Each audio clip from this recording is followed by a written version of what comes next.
कडे आणला मागुती नेला आला गेला मनोगती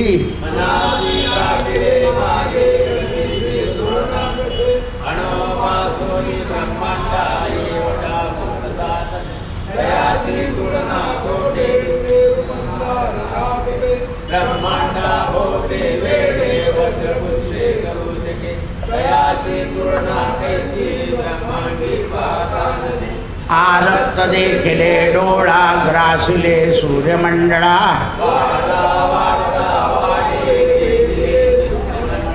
धनधान्य पशु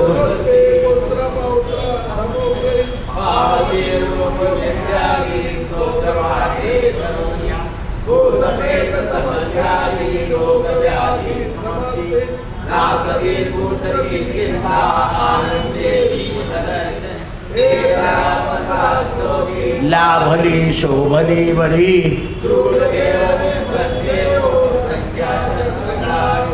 रामदासी अग्रगण्यु कपिकुळासी मंडनु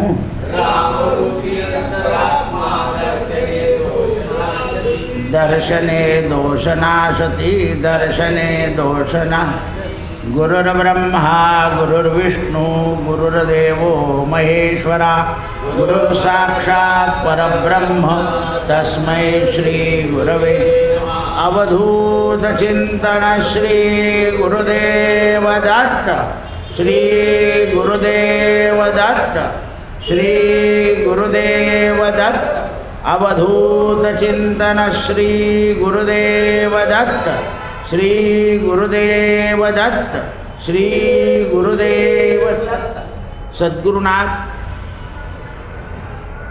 आम्ही ज्ञान वाढवण्यासाठी काय प्रयत्न करावे? प्रश्न सुंदर आहे। ज्ञानाची जिज्ञासा असणं उत्तम आहे, पण बहुजन्माचं पुण्य असलं तर ज्ञान प्राप्त होतं असं वचन आहे। माता जर बहुजन्माचं पुण्य नाही तर अशा लोकांनी ज्ञान प्राप्ती करता काय करायचं? तो उत्तर दिलाय महाराजांनी। संस्कृत भाषेपासून ज्ञानाची उत्पत्ती आहे आणि शासनानं संस्कृत भाषेला मान्यता दिलेली नाही।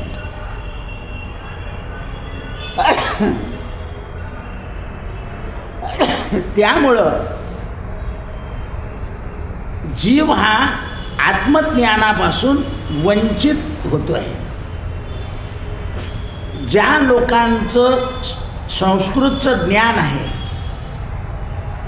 अशा लोकांना प्रजेची कळमळ तळमळ लोकांना आहे, पण त्यांची तळमळ जाणून घेण्याची कलियुगातल्या लोकांची तयारी नाही।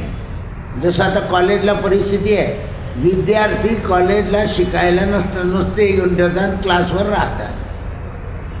1.5 लाख रुपये पगार त्या कॉलेजला प्राध्यापकांना द्यावा लागतोय। म्हणजे काय आहे, तसं जसं आता आहे ना तसं अध्यात्मामध्ये सुद्धा जे खरे खरे संस्कृतचे गाढे विद्वान आहेत त्यांना नोकरी मिळत नाही, आणि जे वशिल्याचे किंवा काय असेल तुमची पद्धत त्याला मिळते, आणि तो पुस्तकाव्यतिरिक्त अभ्यास करून सांगतच नाही, पुस्तकातलंच सांग। काही काही ज्ञान जे आहे ते देश काल आणि परिस्थिती याला धरून सांगायचं आहे। म्हणून ते म्हणतात शास्त्र ग्रंथाकडे आणि पुराणाकडे आणि रामायण आणि महाभारताकडे दुर्लक्ष केलं गेलं। पुराणातल्या गोष्टी पुराणातले वांगे पुराणात, आता ही मंडळी थोडंफार सांगायला निघाल्यामुळे त्यातलंही त्यांनी काय केलं, ज्ञानाच्या ऐवजी लोभाच्या गोष्टी सांगायला लावल्या।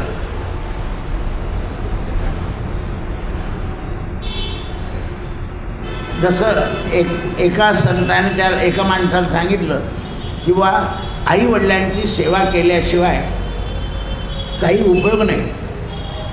त्याने गुरुला प्रश्न केला, एखाद्याच्या नशिबात नसेल तर काय करावं? आता आई वडिलांची सेवा नशिबात नसते ही गोष्ट खरी आहे. कोणाच्या नसते? जन्मजात ज्याचे आई वडील मरण पावले तो लहान होता त्याच्या नशिबात नाही. पण जिवंत असताना नशिबात नाही असं म्हणणं योग्य आहे का? मग शेवटी काय केलं? तू 15 दिवस वागव, मी 15 दिवस वागव, असं करावं लागलं.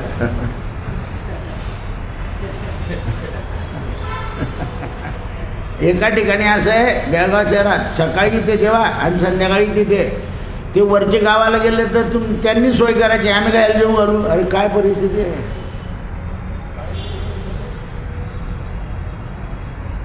जळगावातली सत्यगोष्ट आपल्या इथे येऊन बसतं ते. आणि मग आणखीन तिकडे सांगतात, दादा कनी मायबापाचे बुवा आहे असं आहे. उठलं सुटलं मायबाप उठलं. अरे तुमचं कर्म दुरुस्त करायचं असं आहे. वेळात वेळ काढून त्यांना भेटलंच पाहिजे. आपण असं आपलं कर्तव्य, तुम्ही जर नाही केलं तर कर्तव्य विन्मुख होतो मनुष्य. आणि कर्तव्य विन्मुख माणसाला ज्ञान प्राप्त होत. ऑफिसमध्ये तुम्ही रेग्युलर नसले तर लोकांना त्याचं काय खरं रे, तो कशाला येईल लवकर? झालं, तुम्हाला पगार मिळतो सगळं मिळतं, पण लोक काय म्हणतात? साहेबी काय म्हणतो? प्रमोशनची वेळ आली की असं आहे, बाजूलाच टाकलं जातं ना. असं आहे. कर्तव्य सन्मुख केलं पाहिजे माणसानं. प्रत्येकाला प्रत्येकाच्या कर्तव्याची जाणीव पाहिजे. नोकर जरी असले आपण खाजगी, तरी मालकाचा काय घेतो आपण? पगार. म्हणून काम चोख. काम काय? चोख आहे. म्हणून ते म्हणतात महाभारताकडे रामायणाकडे लक्ष दिलं नाही. प्राचीन श्रेष्ठ माणसं कशी वागली ही जाणून घेण्याची जिज्ञासा लोप पावली. जिज्ञासा. सकाळी तुम्हाला सांगितलं मी की रामाने उपोषण केलं कधी समुद्राच्या पुढे. मग उपोषण ही परंपरा कधी बसून आहे का तुम्ही लावली?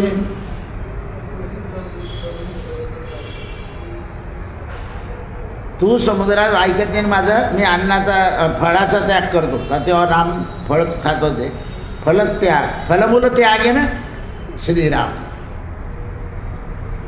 उपोषण केलं आहे, जल घेतलं नाही समुद्रावर राहून, तरी समुद्राला केव आली नाही. मग आता कानातच दिली पाहिजे. जो रक्षक आहे त्याच्या कानात खासदाराने मारले. वाचलं तुम्ही आज?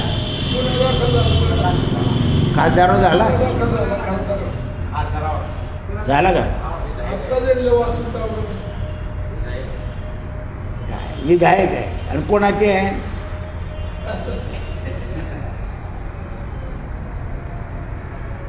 ते आपले मागचे कलेक्टरने त्या माणसाला किती मारलं ते आलंय ना, काल पेपरला येतो.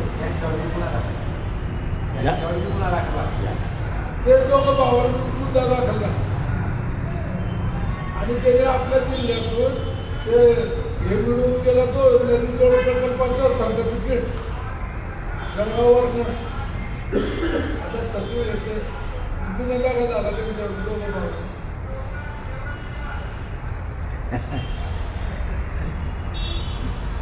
वाटीत पाणी घ्या.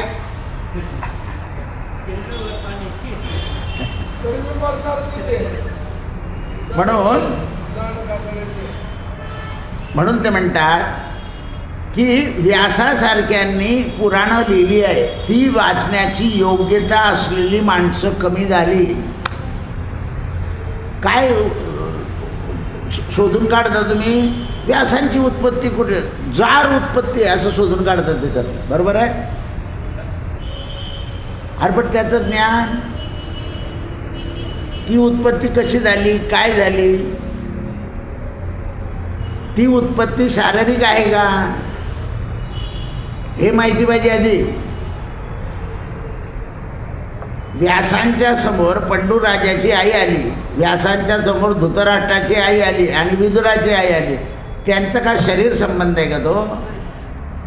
असं आहे. त्या काळात कुंती कोणत्या मंत्रानं पुत्र उत्पन्न केले? तो काळ कोणता? एखादी सून घरात धाकाने राहिली तर तिच्या पोटी कशी मुलं जन्माला येतात? भित्रे. मग हे कोणाला समजतं का? तरी सुनेला कशात ठेवता? मग धाकात ठेवायचं याचा अर्थ मर्यादेत ठेवायचं आहे. धाक म्हणजे याचा अर्थ काय? खाऊ नको पिऊ नको असं नाही. तिच्या ज्या मर्यादा आहे त्या मर्यादेत ठेवल्या पाहिजे, त्या तिला दिल्याच पाहिजे.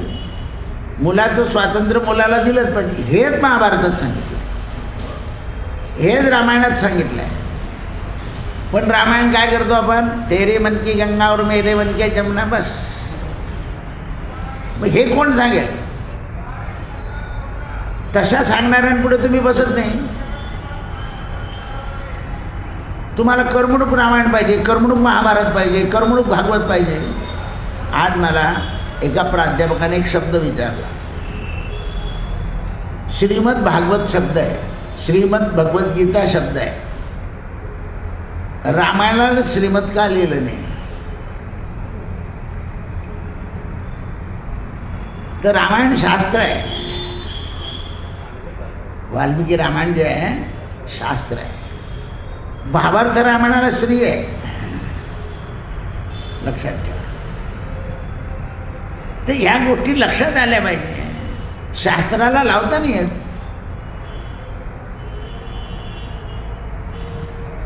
हे तत्व आहे. मग हे कोण सांगेल? तर जे तत्ववेत्ते आहे ते सांगेल. म्हणून काही लोक काय म्हणतात, हा विषय माझा सांगण्याचा नाही, माझा सांगण्याचा हा विषय, त्याच्यावरच बोलतात ते, दुसऱ्या विषयावर बोलत नाही. असं एकत्रीकरण करत नाही ते. जो विषय धरून ठेवला आहे तोच. वास्तविकता या ग्रंथामध्ये सगळे प्रयोग सांगितलेले आहे. प्रयोग करून पाहू शकेल त्याला प्रयोग सिद्ध होईल. बाकीचे प्रयोग जे न करण्यासारखे आहे त्याची निंदा किंवा त्याच्यावर टीका करण्याची काही गरज नाही. कारण नास्तिक बुद्धी नेहमी चुका शोधते. नास्तिक बुद्धी जी आहे ती नेहमी चुका शोधते. महात्म्याच्या वचनावर विश्वास ठेवल्याशिवाय आस्तिक बुद्धी प्राप्त होणार. म्हणून महात्म्याकडून आस्तिक बुद्धीचा प्रयोग करून घ्या आणि आस्तिक बुद्धीचा मार्गदर्शन घ्याल तरच ज्ञान वाढवण्यात मदत होईल. महाराज, आमच्या मनात वासना आमच्या मनातल्या वासना आम्ही कशा घालवाव्या? सुंदर प्रश्न आहे. मनात सारख्या वासना निर्माण होत असताना त्यात वाढ होत राहते. त्यामुळे अनेक जन्म भोगावे लागतात. पण किती जन्म घेतले तरी वासना कमी होऊ शकत नाही. मग एक वासना मनात वाढली ही माणसाला तृप्ती मिळते का? नाही. एक वाढली की दुसरी. मग याकरता काय करावं लागेल? हे चक्र असंच चालू असतं. मला नगरसेवक मिळावा, मग पुढे मला आमदार मिळावं, मला खासदार मिळावं, मला मंत्रीपद मिळावं, मला पंतप्रधानपद. असंच सगळ्या ठिकाणी असतं. जळगावला घर झालं, पुण्याला पाहिजे कारण नातू शिकायला जाणार आहे. म्हणलं त्याचा बाप करीन ना, तू उत्सुक आहेस ना? नाही. पोरानं केलं तर जाऊन यायचं. तर ही वासना वाढत जाते आणि ती वाढत गेली की त्यामुळं छान कायदा केला त्यांनी की घरमालकाचं घर माझं आहे हे सांगण्याचा अधिकार. सगळे घर बळकावायला लागेल. याच्याकरता तो करतो का?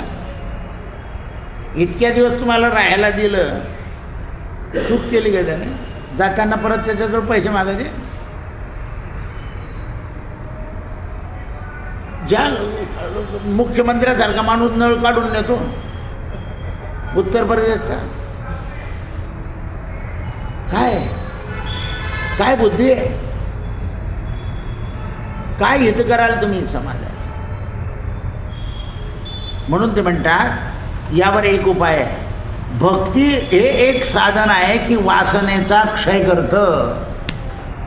आता उत्तर दिलंय, वासनेचे बीज जळून जाय. म्हणून व्यास म्हणतात सर्व वाङ्मय मी पाहिलं आहे आणि त्यामधून मी भक्ती कशी करावी याचं तात्पर्य श्रीमद भागवतात लिहिलेलं आहे. आणि भागवतामुळे मी कृतार्थ झालो हेही सांगितलं आहे. मुद्दाहून अज्ञानाचं मत घेतलं, नारदाकडे मत मांडलं आणि नारदाकडून पुस्ती करून घेतली आणि मग भागवत. जे स्वतः मी अपुरा आहे असं कबूल करता तो ज्ञानी आहे. मी पूर्ण आहे असं जो म्हणतो तो अज्ञानी आहे. म्हणून पूर्वीचे लोक काय म्हणायचे, मी जन्मभर विद्यार्थी आहे. आम्हाला सुद्धा दिवसभर असे लक्ष ठेवावं लागतं की हा प्रसंग आपल्याला कुठे जोडता येईल, हा प्रसंग कुठे जोडता येईल. तेव्हा तर ते वास्तविकता मांडतो आम्ही. म्हणजे बुद्धी दिवसभर काय काम करते, हा बोलून गेला, तो बोलून गेला, तो बोलून गेला. काय करते म्हणजे बुद्धी? कामच करत राहते. बरं पाऊण तास आता बोलायचं आणि पाऊण तास सकाळीच बोलायचं, पण बुद्धीला किती वेळ काम आहे. जे जे प्रसंग घडतात त्याच्यातून उचलावं लागतं बुद्धीला. तिला अनुभव झाला. अशी बुद्धी आहे का वेळ मारून देऊ? नाही. वेळ मारून देऊ अशी बुद्धी आली तर ज्ञान होणार? त्याला सखोलता म्हणतात. त्याला सखोलता. म्हणून ते म्हणतात की वेद वाङ्मय हे बुद्धीत बसणं मोठं कठीण आहे, पण व्यासांना वेद वाङ्मयाचा अनुभव आहे. व्यासांना उपनिषदाचा अनुभव आहे आणि तोही अनुभव त्यांच्या बुद्धीत असल्यामुळे तो संतांना पण आहे. म्हणून आजही अनुभव घेतलेली मंडळी कोणत्या मार्गानं सर्व वासना भगवत भक्तीमुळे कमी होते असं म्हणतात. म्हणजे जेवढी तुम्हाला वासना कमी करायची असेल तेवढी भक्ती वाढली पाहिजे. देशभक्तीने सुद्धा वासना कमी होते, पण तिथे सुद्धा निरपेक्ष वृत्तीनं राहिलं पाहिजे. पहा तुम्ही रामकृष्ण परमहंस पहा, त्याच्यानंतर वासुदेवानंद सरस्वती पहा, त्याच्यानंतर रंगावधूत पहा, युगनिर्माणचे शर्मा पहा, विनोबाजी पहा. सगळं राष्ट्रभक्ती गेली आणि शेवटी वासना संपून गेली तर अलिप्त राहिली. हे धुळ्याचे आपले महाराज काकडे काय गाव ते सोनगीर स्वातंत्र्यामध्ये वासना जिंकून गेली.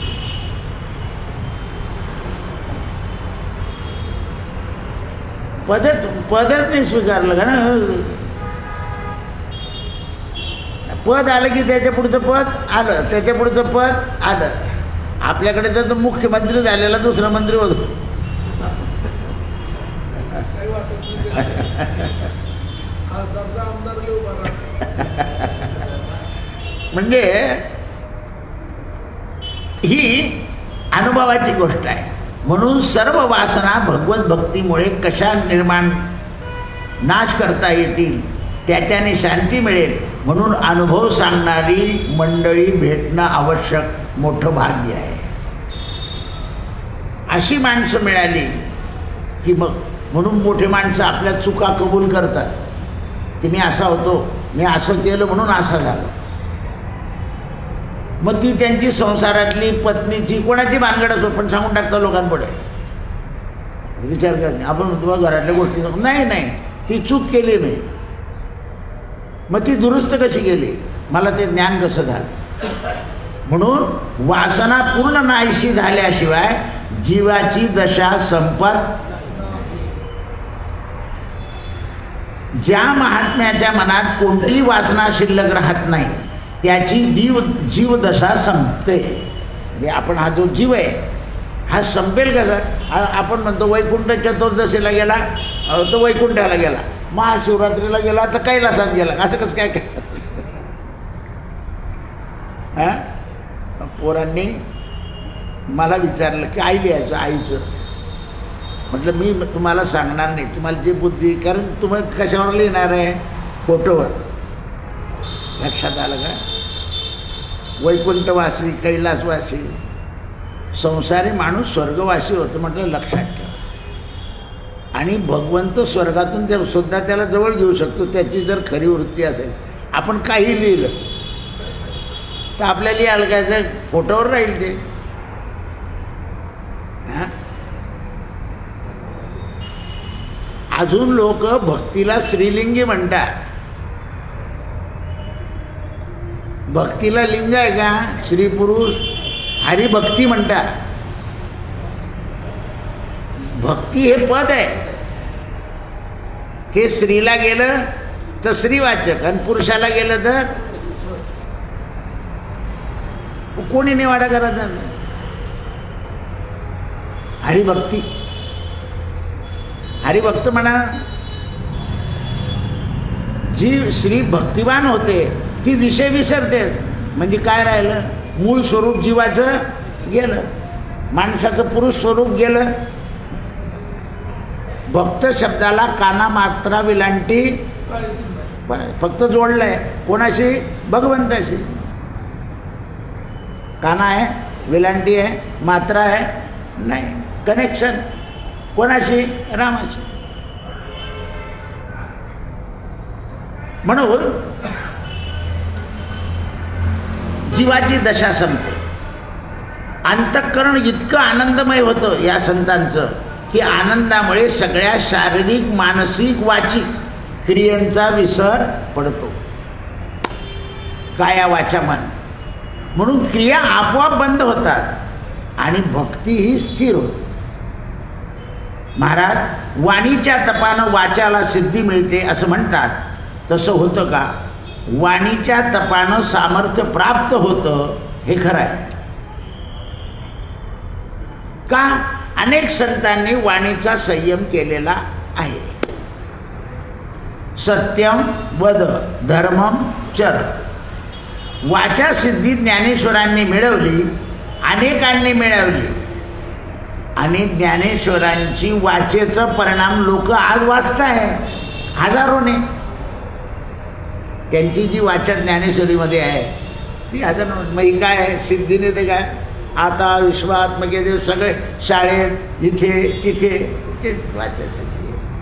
ती समर्थांचे मनाचे श्लोक जगात चाललेलेच आहे. ही काय आहे? वाचा सिद्धी आहे. आपण लिहिलेलं कोणी वाचतं का?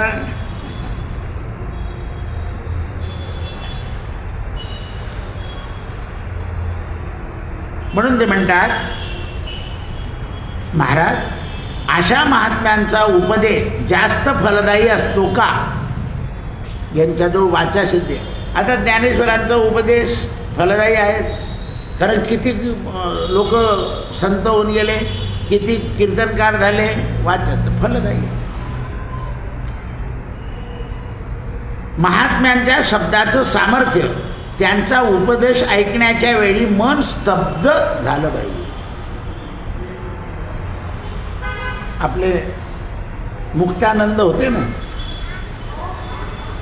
मुक्तानंद व्यासपीठावर बसले. मी फक्त 4 मिनटं त्यांचं प्रवचन ऐकलं होतं नूतन मराठाच्या ग्राउंडवर. असे आले ते बसले की बघा तुम्ही सगळे माझं ऐकायला बसलेले आहे, तर खरं जास्त मोठे मोठे श्लोक घेण्यापेक्षा आपलं कर्तव्य बुद्धीने जगा, सत्य बोला, सत्य व्यवहार करा, सत्याचं सामर्थ्य वाढवा आणि सत्याची पूजा करा. असं एवढं बोललं तर लोक म्हणून एवढं मोठं लोक बसले आणि काहीच बोलल्यावर म्हटलं मुद्दा सांगून गेले ना काय लावला. आपण सगळं करतो पण सत्यनारायणाच्या पूजेत सुद्धा असं ठरवतो की पानं फुकट भेटले पाहिजे, बुवाने दक्षिणा कमी घेतली पाहिजे, भरपूर लोक आले पाहिजे आणि दुसऱ्या दिवशी गाव कशी काय झाली पूजा आणखी नाव निघालं पाहिजे. सत्याची पूजा करताना काही अपेक्षा ठेवायची गरज नाही, कारण सत्य सत्य आहे. किती सत्य आहे? त्रिवार सत्य आहे. सत्याला दुसरी साक्ष देता येत. सूर्य कसा आहे असं कोणाची उपमा द्याल तुम्ही? सूर्याला कोणाचीच उपमा दे, देवाला कोणाची उपमा देणार? म्हणून तुळशीदास म्हणतात राम रामासारखेच आहे. काल आणखीन एक मुद्दा सांगितला होता, 20 शंकर प्याले आणि निळे राम झाले. नीलांबुज श्याम. म्हणून ते म्हणतात वाणीच्या तपानं आणि उपदेशाच्या आचरणानं आपलं प्रारब्ध आणि सुकृत बदलत जातं. कसं बदलतं हो म्हणे? बुद्धी शुद्ध झाली की सुकृत बदललं, बुद्धी शुद्ध झाली की प्रारब्ध बदललं. वाल्याची काय सुधारली, काय बिघडली होती? वाल्याचा वाल्मिक झाला, सिद्धार्थ आहे. मग बुद्धी, मग संत काय करतात? बुद्धी सुधरवतात. जर बुद्धी ऑपरेशनने सुधरवली असती तर ब्रेन स्पेशलिस्ट पण ब्रेनचं ऑपरेशन करणारा खोटे पैसे घेतो. बुद्धी सुधारली का?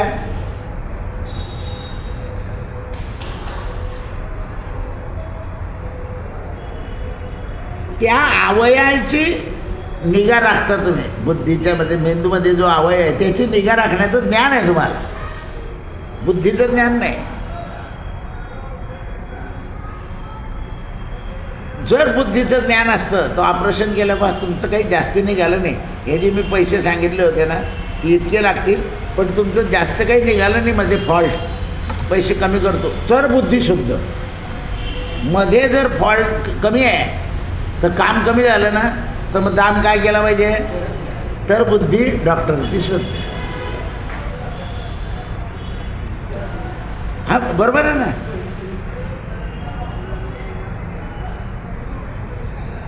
ऑपरेशन करताना मध्ये जर प्रमाणापेक्षा जास्त निघालं तर ऑपरेशन करून पुन्हा मोठ्या डॉक्टरकडे पाठवून द्यावं लागतं ना. ते का तसं शिवून ठेवावं लागतं? नाही, किंवा हे इथपर्यंत झालेलं आहे, याच्या पुढचं मला अवगत नाही, तुम्ही जा तिकडे. तो डॉक्टर जो आहे तो पाठवणाऱ्याला हुशार समजतो तो डॉक्टर. अरे याने बुद्धीने काम केलं आहे, आता हे काम आपण आणखीन बुद्धीने केलं पाहिजे. आणि जो म्हणतो त्याला काही येत नव्हते तिकडे कशाला गेले, तो खोटा आहे. कारण कोणतंही काम जे येतं ना, आज जर जास्ती सापडलं असेल तर दुसऱ्याला बोलवणं हे ज्ञान आहे. गावात जर असेल तर त्याला लगेच बोलवायचं, कारण जीवाचा संबंध आहे. आपण तो गुपचूप किडनी काढून घेतो, विकून टाकतो. बुद्धिवान आहे. मग विज्ञान काय झालंय? खरं का खोटं? खोटं. त्यात सत्यता राहिली पाहिजे. म्हणून ते म्हणतात शुद्ध बुद्धीमध्ये अंतःकरण पाहिजे तर आचरण घडेल आणि तरच हातातून तप घडेल. प्रथम ते अंतःकरण शुद्ध. मग अंतःकरणामध्ये किती भाग आले? चित्त, मन, बुद्धी आणि अहंकार. पण चित्त, मन, बुद्धी शुद्ध झाली पण अहंकारच जात नाही, काय उपयोग आहे? तप तर चांगदेवाने केलं होतं पण वाघावर बसत गेले. अरे चांगल्या कोरडा रे कोरडा. किती वर्षाची मुलगी सांगते? 5 वर्षाची. अरे ही कोरडा म्हणते आपला, म्हणे खरंच कोरडा आहे. महाराज प्रेम टिकवण्यासाठी दूर राहिलं पाहिजे का? कोणावर? संतांवर. जास्त निकट आणि सान्निध्य असल्याने प्रेम टिकत नसतं, हा सिद्धांत आहे. अतिपरिचयात संततगमनात अनादरम. सतत जर आपण कुठे जात राहिलो तर अनादर. जास्ती निकट. आता ज्यांना सेवा करायची आहे, आता तुम्ही 2 संत पाहिले. जो सतत जवळ राहतो, सेवा करतो, प्रामाणिकपणे करतो, त्याला कटअप केलं जातं. आणि जो चौकस आहे, चॅप्टर आहे, 10चे 12 करेल, त्याला बसवलं जातं. का? सत्यानं चालणाऱ्याला का नाही बसवलं जात? असं आहे. काय वाढवायचं आहे तुम्हाला? सत्य वाढवायचं आहे का माया वाढवायची आहे? तुम्ही माया वाढवण्याला मदत करतात, तिथे फेल आहे तुम्ही. काय वाढवायला मदत केली पाहिजे? आणि तोंडाने म्हणता सत्य साच खरे नाम विठोबाचे बरे. कसं बरं होईल? आपण प्रयत्न कशाकरता करतोय? सत्याकरता का मायेकरता? तो शाहीर सुद्धा म्हणतो, कवडी कवडी माया जोडी रुपया लाख कडो नारायण घडकी चिठ्ठी. तोही म्हणतो तसं. त्याला वागता येतं का? नाही, त्याची परिस्थिती नाही आहे. पण संतांची परिस्थिती आहे.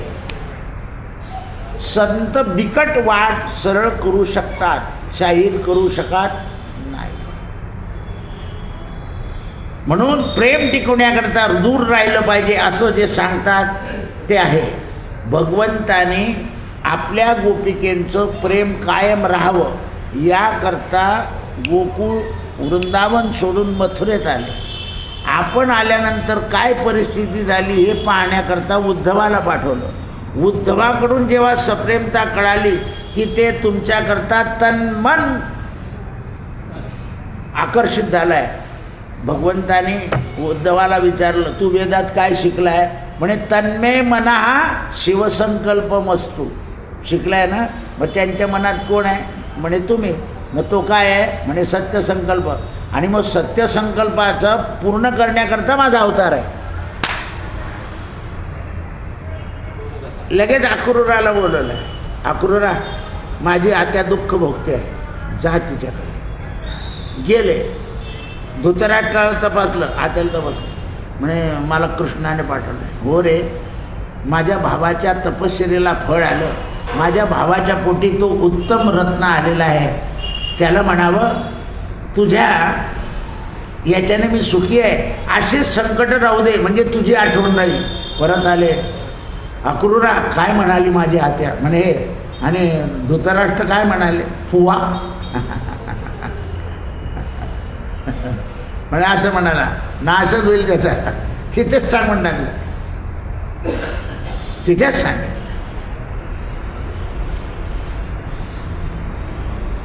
म्हणून काही गरीब असतात, जास्ती मदत मागत नाही. नाही तुम्ही पूर्वी केली आहे, आता नको, आम्ही आमचे प्रयत्न करून निभवून घेऊया. असे जे असतात ते सत्याच्या मार्गावर असतात. आणि जे असत्याच्या मार्गावर त्यांचं सांगायची काही गरजच नाही, आपल्याला चांगला अनुभव असतो त्याचा. म्हणून गोपींना दूर ठेवलं. भगवंतानी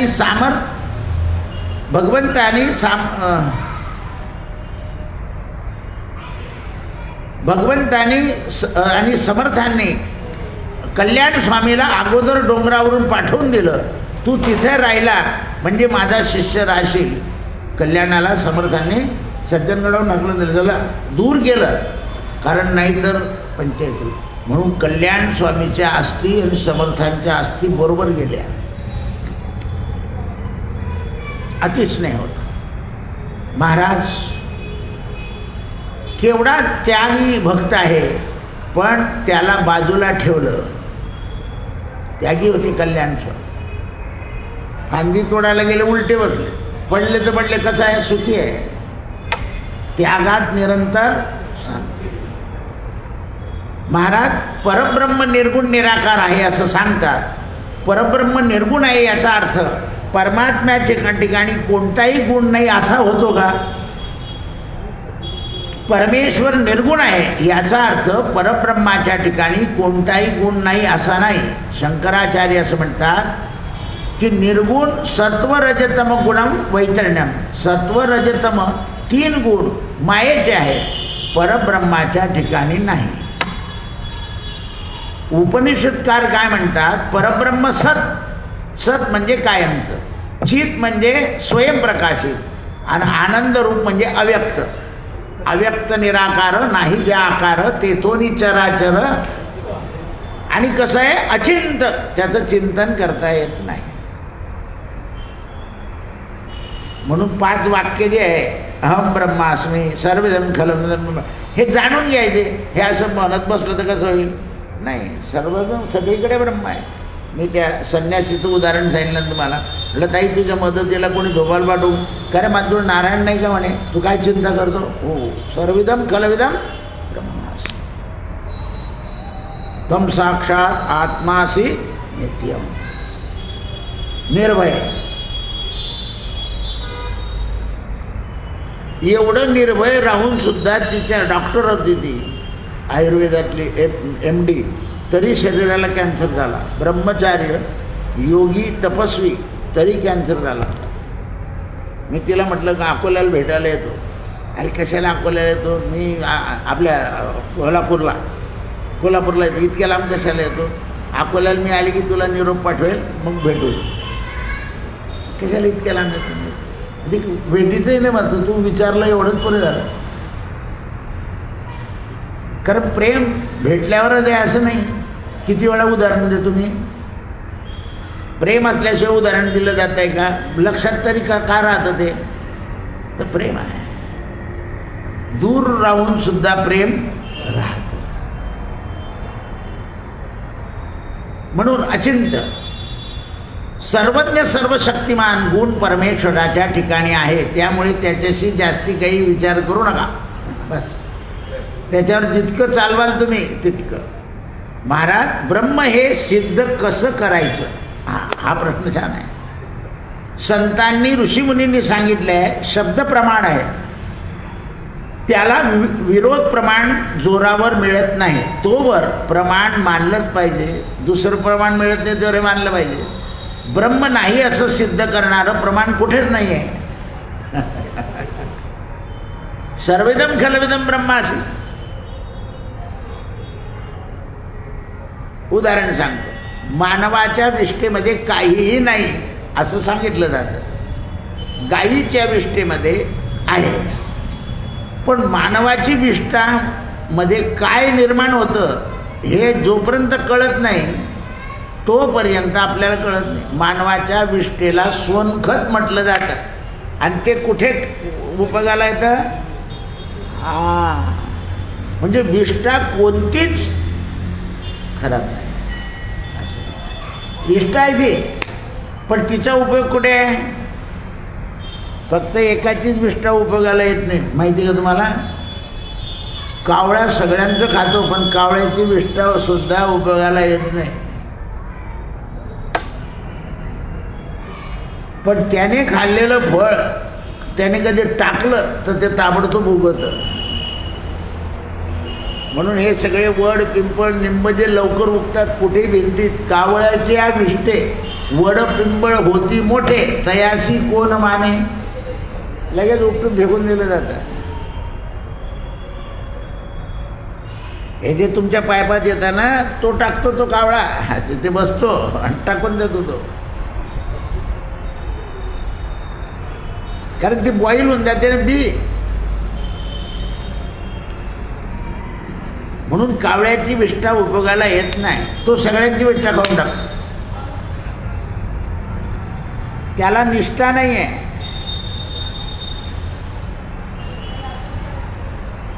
कुठेही टोच मारतो तो. कुत्र्यालाही निष्ठा नाही कुठेही. म्हणून हे दूषित सांगितलं. वंदनीय, पूजनीय, निमित्तापुरते आहे, पण दूषित आहे. महाराज, संत ऋषीमुनींनी जे प्रमाण दिले ते मानलेच पाहिजे. ब्रह्म हा पदार्थ म्हणजे काय? काही लोक त्याला पदार्थ म्हणतात. कसा हे माहिती पाहिजे. ज्याची माहिती नाही त्याच्याविषयी न बोलण्यापेक्षा देश, काळ आणि मर्यादा याने ब्रह्म ठरतं. देश, काळ. आता उदाहरण सांगतो तुम्हाला. वैष्णवी देवी आहे, आता थंडी आहे तिथे. तिथला पुजारी रात्री झोपाचा रग अंगावर घेतो. खरं थंडी खूप आहे ना, आणि त्याच्याने आरती करतो. आपल्याकडे झोपाचं रग शाल घेऊन आरती चालेल का? नाही का? कारण तो देश वेगळा आहे, हा देश वेगळा आहे. खालचे लोक उघडे राहतात दक्षिणेकडे, कारण वातावरण. तर देश, काल आणि पदार्थ याच्याने काही गोष्टी ठरवाव्या लागतात. तिथले लोक ब्रह्म काय मानतील ते त्या परिस्थितीवर अवलंबून आहे. पण त्याच्या इकडे बद्रीनाथ केदारनाथकडे ब्रह्म वेगळे आहे. भूक लागत नाही, तहान लागत नाही. इकडे मद्य लागतं, तिकडे लागत नाही. देवभूमी आहे. कोणती भूमी आहे? हा, तपोभूमी आहे. तो भूमीचा गुण आहे. एवढाच भाग आहे, अंतर इकडे आहे ना अंतर इकडे आहे. सौंदर्य इकडच्या पेक्षा तिकडे जास्ती आहे. निसर्ग सौंदर्य श्रीनगर, काश्मीर. म्हणून ते म्हणतात देश, काल आणि मर्यादा हे ब्रह्म एकच आहे अशी वस्तू आहे. ज्याला मर्यादा नाही, एखाद्या पदार्थाला ब्रह्मासारखा नाही, तो भासू शकतो. म्हणून संत महात्म्यांनी अनुभव घेऊन सांगून ठेवलंय, सद्गुरूच्या शब्दाने ब्रह्म कळू शकतं. म्हणून शब्दावर श्रद्धा, बस. श्रद्धावान लभते गीतेचं प्रमाण. तरच शब्दावर श्रद्धा बसेल आणि शब्दाशिवाय ज्ञान होणार नाही. महाराज, ब्रह्म हे बुद्धीने समजून घेता येईल का? ब्रह्म हे बुद्धीने समजून घ्यायचं आहे, त्यासाठी बुद्धी शुद्ध करायला हवी. कोणत्याही पात्रामध्ये तुम्हाला दूध ठेवायचं आहे तर ते पात्र चांगलं आहे का नाही? नाही तर पात्रामुळे दूध नासून जातं. तसं आपली सात्विक वृत्ती असेल तर ऐकलेला बोध राहतो. आपली जर राजसी आणि तामसी असेल तर ऐकलेला बोध बुद्धीत राहत. ते सांगतात तेवढं कुठे ऐकलं पाहिजे का?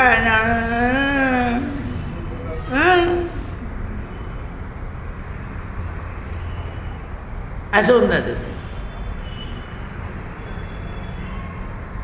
त्या स्वरूपस्थिती अनुभवली पाहिजे. जसं गणपतीची पूजा केली की सगळे विघ्न जातात, पण प्रत्येक पूजेच्या आधी गणपतीची पूजाच करावी लागते, एवढं लक्षात ठेवावं लागतं.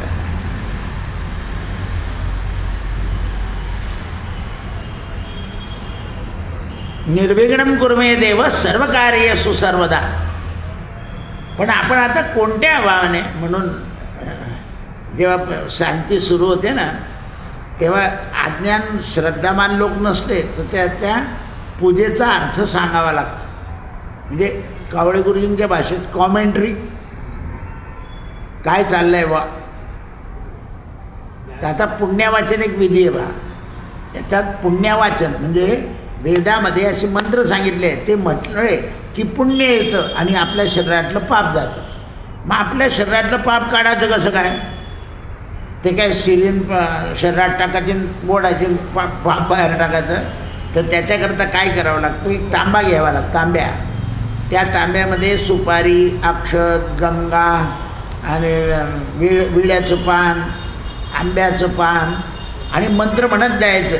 अक्षतेचा मंत्र, सुपारीचा घ्या, हा फल निर्जा, दक्षिणा असं म्हटलं की त्या तांब्यावर ऋग्वेदाचा एक मंत्र म्हणायचा, यजुर्वेदाचा मंत्र म्हणायचा आणि त्याची पूजा करायची. मग तो वरुण तयार होतो आणि त्या वरुणाला आडवं करून त्याचं पाणी खाली सोडायचं. पाणी सोडता सोडता ब्राह्मण सगळ्या देवांना बोलवतो, शेवटी शंकराला बोलवतो आणि म्हणतो यद यद पापम रोगम. मग लगेच ते पाणी काढायचं, यद यद पापम यद यद रोगम, आणि ते बाहेर जाऊन करायचं. म्हणजे मंत्राच्या द्वारानं शरीरातलं अरिष्ट काढलं जातं. जसं बाया ओळताना इकडून पाणी इकडे, इकडून पाणी इकडे, अरिष्ट काढलं असं आहे. कोणी ऐकतं का त्या पूजेच्या वेळेला? तसं असं बोलतो मला. असं आहे ते. ना पाप जाय ना कर्माचं फळ मिळेल. म्हणून समर्थ म्हणता, यथा सांग कर्म तेही घडे ना, घडे गाठी पुण्य तेही पडे ना. हे लक्षात नाही आलं पाहिजे. म्हणून ते म्हणतात की संत महात्म्यांनी अनुभव सांगून ठेवले आहे, त्याच्याकरता श्रद्धा पाहिजे आणि श्रद्धेनं आपली बुद्धीचा मलिनपणा जातो. तो मलिनपणा घालवला की मग मलिनपणा कशाने येतो? रजो आणि तमाने. बस बुद्धीला मलिनपणा कशाने येतो? रज आणि तमाने. आता ते पोरगा बसला होता माझं, तुम्ही एक उपासना एक 8-10 दिवस झाले येतो दिवसभर चहाचं काम करतो. तो म्हणे सकाळी लवकर उठवलं जात नाही आणि जप होत नाही. त्याला म्हटलं रात्री 2 घास खा. आता तू कशावर येतो? म्हणे गाडीवर. काम कुठे करतो? नूतन मराठा भाषेत. तिथून पायी येत जा, गाडी तिथेच ठेवत जा, इकडून पायी जात जा. थकला म्हणजे लवकर झोप येईल आणि झोप झाली म्हणजे लवकर जाग येईल. सोपी गोष्ट. दिवसभर तो चहाचं काम करतो, त्यामुळे शरीराला तेवढं श्रम पडत नाही. पायी आले की श्रम पडेल, श्रम झाले की झोप ताबडतोब लागते आणि झोप झाली की जाग येते. आता काही लोकांना कमी झोप लागते, त्यामुळे 2 वाजताच जाग येऊन जाते. असं आहे. मग 2 वाजता थोडंसं चिंतन करावं.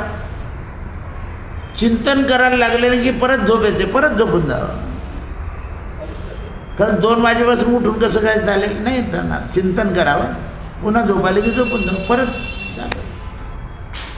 पण चिंता करत बसू नये 2 नंतर.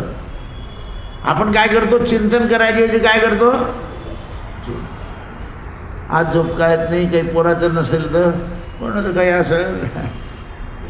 चिंतेने झोप येत नाही. मग चिंतनाने येणारच.